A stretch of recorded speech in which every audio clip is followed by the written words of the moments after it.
All right, what's going on? It's Bobby Skinner, Giants Nation, doing another draft breakdown from the Giants draft class. Second round pick, number 37th overall, COlton Hood out of Tennessee, 5'11". The corner is fast. He plays physical. He's sticky. There's things that got to get worked on, and we're going to go through all the positives and negatives of his game.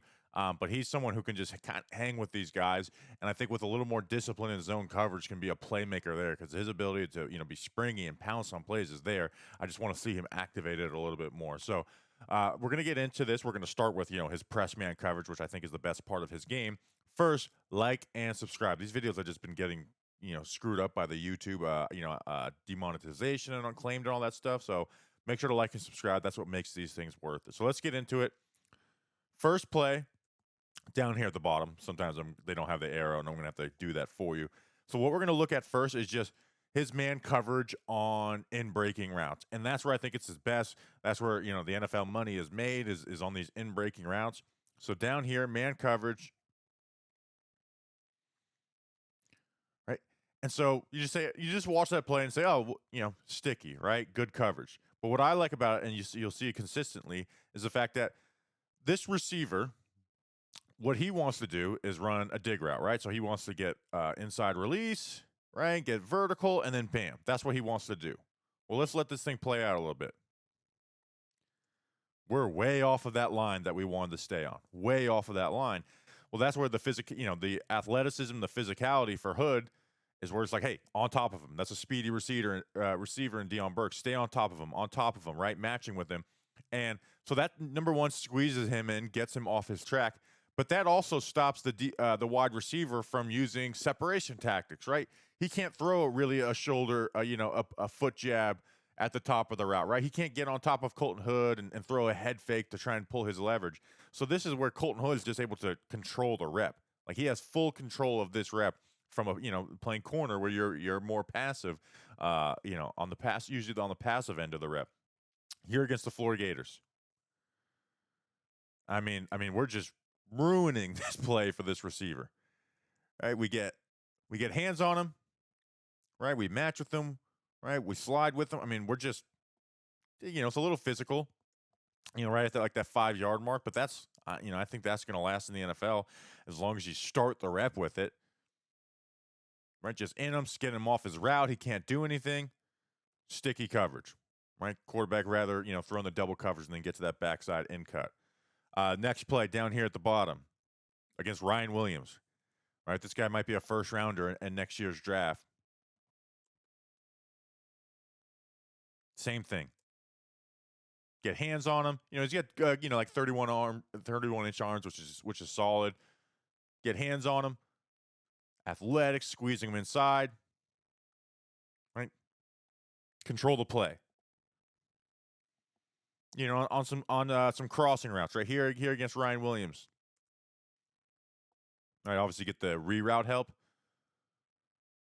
But I mean, just sticky in a crossing route, which should, those are the routes that receivers love to, get to. Next play up at the top, my receiver wants to run a curl route. Yeah, no, right on a curl route, you want to be able to sail vertically, like you want to be pushing his momentum, the cornerback's momentum upfield. And COlton Hood, control the rep, get your hands on him, work with him, bring him inside, get him off his spot. Good stuff. And then here's the next part of his game, which I think is there's extremely good parts of it, but there's a drawback on it. It is the verticals, right? The downfield. He is always in tight coverage, right? I went through 5 games of film. There's one little out and up, but just a flat out vertical route. There was not one time where he got just beat up the field. But we're going to go through the downfall that is that the fact that guys are able to make some tough catches on him and he doesn't get his head around and make the play on the ball always. So here, we're going to get this versus a double move up top. I mean, we are just all the way on top of it. It leads to a sack, right? This is where the quarterback's looking to go. Right, so we get hands on, we're controlling the rep, right? We see his hips, right? Double move, right? Don't overreact to that, but you play it. He wants to go back upfield, speed, handle it. Look at the quarterback. quarterback's expecting to see, COlton Hood biting on this. Instead, COlton Hood is already, on top of this route. Damn good rush, but leads to a sack. Next play up top again. Right, this time we force the inside release. We're there. I mean, we beat the receiver to where the ball would be. Ball ends up getting underthrown, but get hands on him in phase in that hip pocket. And look at this. I mean, maybe the receiver just gives up on it because he knows it's overthrown. But I mean, we beat that. We beat that receiver to the spot. Next play, where we lined up here.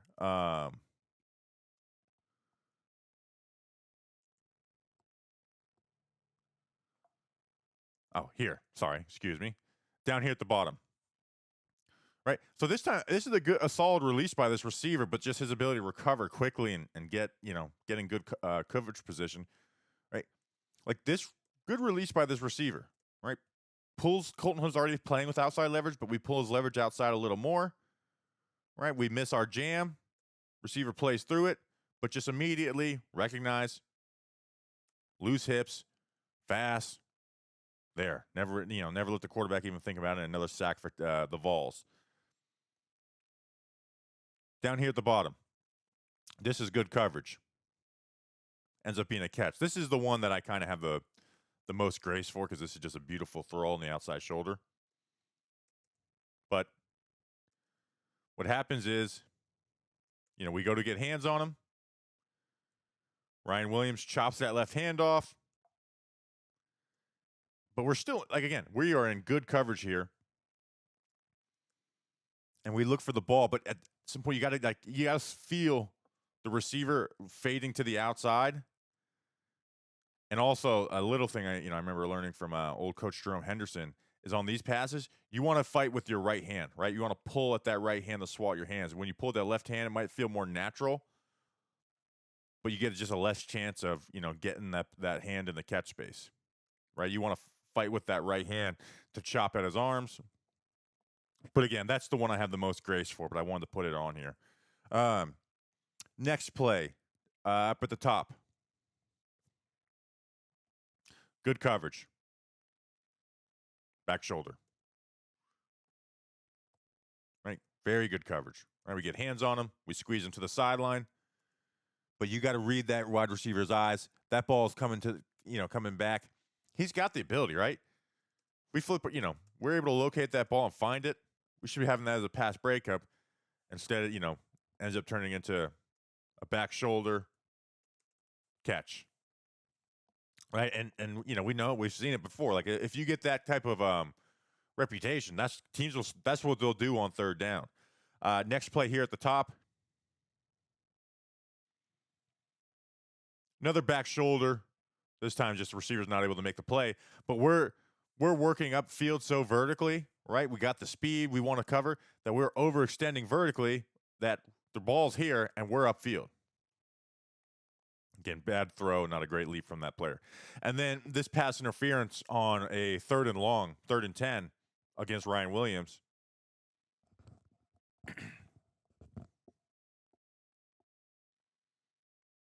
Just, you could, locate that ball, and this is just, this is Alabama punting, right? We're in phase, we're step for step with them, but we're turned to the outside, right? So now he's looking for that back shoulder. You flip your hips and run with him and box him out. I mean, this play just gets overthrown. Instead, we're kind of looking for that back shoulder, and then when that back shoulder's not there, a little bit of panic ends up grabbing, and I know it's ticky-tack, but receivers get those ticky-tack calls, and he gets a pass interference. So it's just sometimes the refs will call it by the way you play it. And then you get some quick routes, in this man coverage, and you see, he's just able to hang, make plays here up top. All right, this is a 3rd and short hitch. All right, we get hands on him. We're in his hip. He turns. We're there. Right, quarterback's got the ball out. It's the 3rd and 4. He's hoping to extend this drive. Bam, swat. Track that ball, swat it. Bring your field goal team out. I love his celebration too. The hood up. Up top here versus Alabama. Going to cover the slant. I mean, you just see the easy athlete that he is. This is throws that left hand out and gets on his heels. Like, that's not in a good spot right there against a slant. But you just see how, quick his hips are and just able to fight to get in position and make it a not a actual pass breakup, but a pass defense where he's able to make a play. Now, here's in man coverage where I have some questions. Is up top here is against some of these snappier routes. Like, we saw such a good job of how he is at controlling the route and following the receiver into the break. But when a receiver is kind of able to get some leverage and has that snappiness, I just find him being a little overextended and behind. Right? So, like this play where he's not able to control the rep up top here, and a lot of these are no target throws, and I wish we had some more of these, more targets to look at, but that's just kind of part of the cornerback film breakdown game. So, like, he misses his press on this. Right? So now the wide receiver's in a good spot. But again, we talk about he's athletic, he's able to hang. He's there, right? And just that snappiness puts him behind. Where when he falls behind, he's so fast, there's like an overextension, and we end up being behind. Very similar play up top here again. Right, this time an inside breaker. Right, not bad coverage, but not great coverage either. Right, where we're expecting some type of crosser, we're in that hip, and he's receiver's able to stop and break, and we see how our momentum is still going upfield and expecting an in-breaking route. And in the red zone where these plays are bang, bang, that could end up being 6 if the quarterback's looking there. Here against Deion Burks, the 7th rounder, a lot of people had a top 100 player on this sit route. Good. Snappiness, right? Snappiness. So it's nitpicky, but corner is one of those positions where I am just more nitpicky, right? Because it's a position where you're judged on 10% of the plays. And then what we're going through here is off coverage. So down here. So off coverage, this is where this is going to be a good play. Let's go through this good play, right? Look at the loose hips, ability to pounce, explode, right? We're in this quarter shuffle. We got eyes on the quarterback. Quarterback's going there. Receiver breaks on that out. Jeremy Bernard, flip our hips, burst, got the pounce. Good stuff. Really good stuff.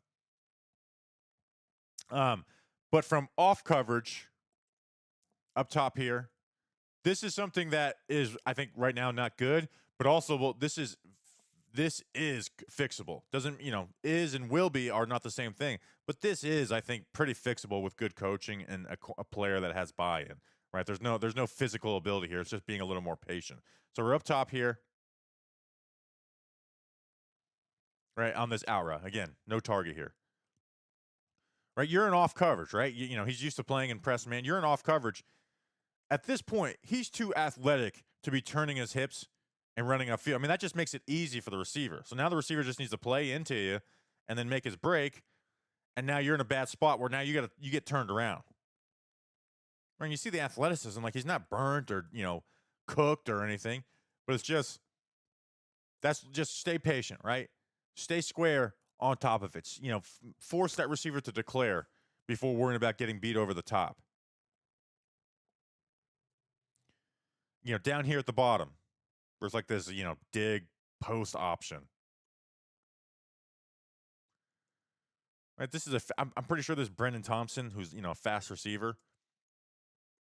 But this is 3rd and 6, right? 3rd and 6.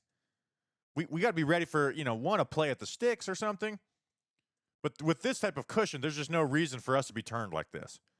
Right? You shouldn't be turned around like that. You should be a little more patient ready to, if it's an in breaker, pounce in on it. And then if this receiver plays up into him, around this spot, that's where you want to turn your hips and run. But that's just too easy on a 3rd down. So again, it's not ability. It's just playing more patient from off coverage. Here down here at the bottom, a 3rd and 10. This route is, kind of nothing special on this dig route. Like, why are we opening our hips? Like, you can't be that worried about this player. I mean, look how slow that this route is run, and still, he's just got easy separation. So it's just,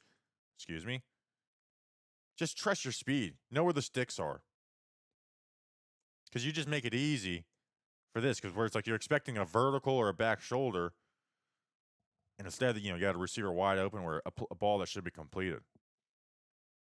Down here at the bottom again, right? When our back pedal, turn our hips, curl route.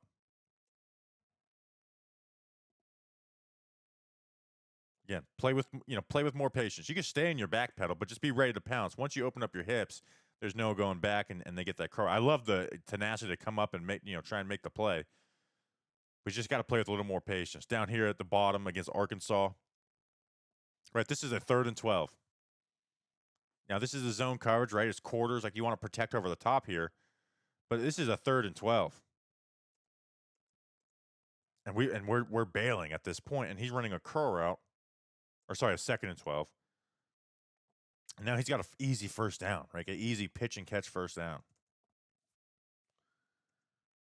Right. So I mean, that could be that could be a play where he's getting a pass breakup. And he had 1 interception. So I'll finish it off with that. So COlton Hood, extremely talented, right? Fast, springy, can make plays when he's got his eyes on the ball. Just got to get a better feel for the sideline with some of those contested kicks. That's probably my biggest worry. The snappiness on his man coverage, right? Because he's physical, he's aggressive, and you could get almost over aggressive on those when they're making those snappy cuts. And then the off coverage zone stuff, that's just something that he's got to get better at. That's not something I won't say I'm not worried about it, but that's something that if he's putting in the work, he should fix. So I hope you guys enjoyed this video. Like, subscribe, all that good stuff. We'll have more coming out. Until then, let's go Big Blue.